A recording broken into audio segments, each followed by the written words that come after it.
पिछली कक्षाओं में हमने पढ़ा है कि किसी पदार्थ में रासायनिक परिवर्तन स्थायी होते हैं, उन्हें वापस आरंभिक स्वरूप में नहीं बदला जा सकता, जैसे दूध का फटना और लोहे में जंग लगना।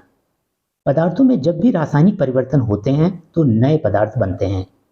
अब प्रश्न उठता है कि कैसे पता चले कि पदार्थ या पदार्थों में रासायनिक परिवर्तन हुए हैं।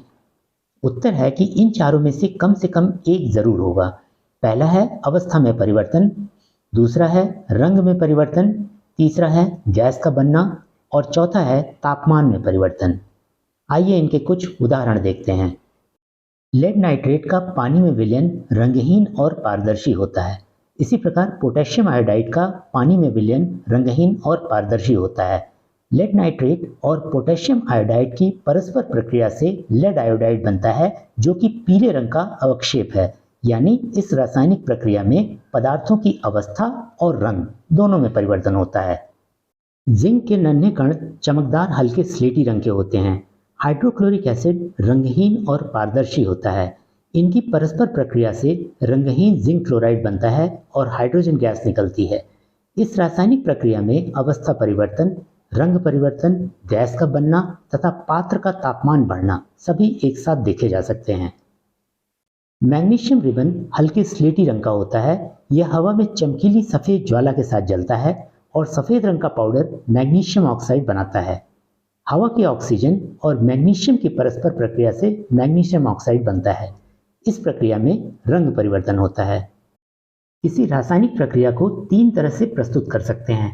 पहला एक वाक्य में, दूसरा शब्दों के समीकरण से और तीसरा रासायनिक सूत्र से। उदाहरण के तौर पे यदि हम कहें कि मैग्नीशियम रिबन को हवा में जलाने पर मैग्नीशियम ऑक्साइड बनता है, तो यह एक रासायनिक प्रक्रिया का वाक्य में प्रस्तुतिकरण हुआ। अगर हम शब्दों में इस प्रकार लिख दें कि मैग्नीशियम प्लस ऑक्सीजन और फिर एक एरो मैग्नीशियम ऑक्साइड, तो यह शब्दों का समीकरण हुआ। अगर हम मैग्नीशियम की जगह Mg, ऑक्सीजन की जगह O2 और मैग्नीशियम ऑक्साइड की जगह MgO लिख दें, तो यह रासायनिक सूत्र में प्रस्तुतिकरण हुआ। यह एक रासायनिक समीकरण है और इन्हें पदार्थ कहते हैं। इस रासायनिक समीकरण में चार पदार्थ हैं। पदार्थ या तो किसी एक तत्व का बना हो सकता है या कई तत्वों का मिश्रण हो सकता है। एरो के बाईं तरफ वाले पदार्थ रिएक्टेंट्स यानी अभिकारक कहे जाते हैं। इसी प्रकार एरो के दाईं तरफ वाले पदार्थ प्रोडक्ट्स यानी उत्पाद कहे जाते हैं। एरो के बाईं और दाईं ओर के पदार्थों के बीच प्लस साइन लगाते हैं। एरो का डायरेक्शन अभिकारक से उत्पाद की ओर होता है। बाईं और दाईं तरफ प्रत्येक तत्व के परमाणुओं की संख्या यदि बराबर है तो रासायनिक समीकरण संतुलित है, अन्यथा नहीं।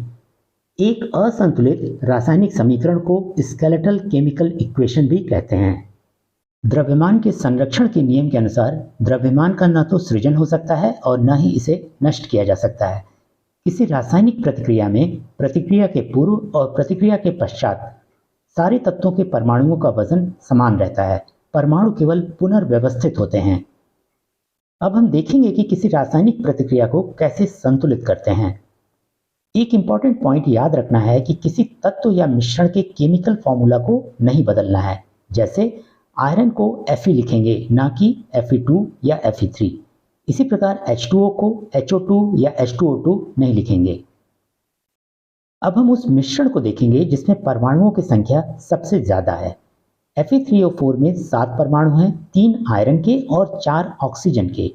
इनमें भी ऑक्सीजन के परमाणुओं की संख्या आयरन से ज्यादा है, इसलिए सबसे पहले ऑक्सीजन को बैलेंस करेंगे।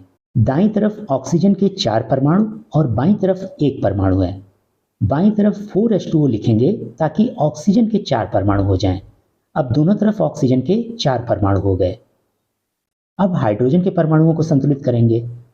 बाईं तरफ हाइड्रोजन के 8 परमाणु हैं, 4 × 2। दाईं तरफ 4H2 लिख देंगे ताकि दाईं तरफ भी हाइड्रोजन के 8 परमाणु हो जाएं। दाईं तरफ आयरन के 3 परमाणु हैं और बाईं तरफ 1, इसलिए बाईं तरफ 3Fe लिख देंगे ताकि दोनों तरफ आयरन के 3 परमाणु हो जाएं। इस प्रकार ऑक्सीजन, हाइड्रोजन और आयरन के परमाणु दोनों तरफ संतुलित हो गए और यह रासायनिक प्रतिक्रिया भी। किसी रासायनिक प्रतिक्रिया को संतुलित करने की इस विधि को ट्रायल एंड एरर कहते हैं। इसमें मिश्रण के अणुओं को न्यूनतम पूर्ण संख्या से गुणा करना होता है। किसी रासायनिक प्रतिक्रिया में पदार्थों की भौतिक अवस्था को भी लिखा जाता है। गैस को स्मॉल जी, द्रव को स्मॉल एल, पानी में विलयन को एक्यू यानी एक्वस और ठोस को स्मॉल एस लिखते हैं। अब हम इनके दो उदाहरण देखेंगे। लेड नाइट्रेट और पोटेशियम आयोडाइड की परस्पर प्रतिक्रिया से लेड आयोडाइड बनता है। इसमें PbNO3 ट्वाइस Ki और KNO3 के आगे Aq लिखते हैं क्योंकि इनका एक्वस सोल्यूशन होता है। PbI2 के आगे स्मॉल s लिखते हैं क्योंकि यह प्रेसिपिटेट यानी अवक्षेप है जो कि ठोस होता है। दूसरा उदाहरण है जिंक और हाइड्रोक्लोरिक एसिड की प्रतिक्रिया से जिंक क्लोराइड बनता है और हाइड्रोजन गैस निकलती है।